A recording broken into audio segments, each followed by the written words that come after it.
En Savoie, je vous le disais, le parc national de la Vanoise souhaite protéger ses oiseaux. Des balises ont été installées sur plusieurs remontées mécaniques du parc afin de les rendre plus visibles.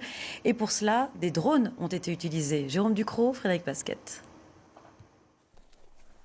À plus de 2000 mètres d'altitude, au cœur du parc national de la Vanoise, ces deux pilotes de drones s'apprêtent à réaliser une première.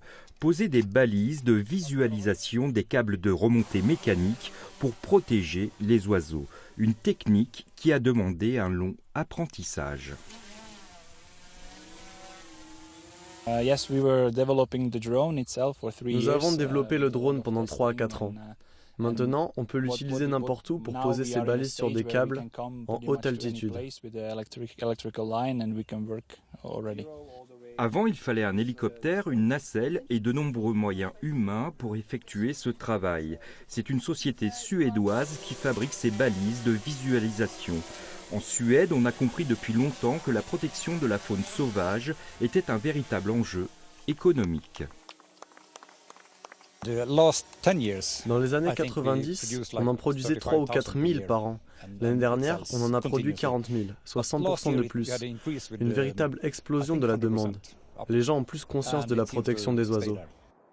Dans le parc national de la Vanoise, les oiseaux font l'objet d'une attention particulière dans l'aménagement de lignes électriques. Ici, en 1986, on a réintroduit le gypaète barbu. Ce vautour avait disparu des Alpes. Aujourd'hui, 6 couples nichent ici.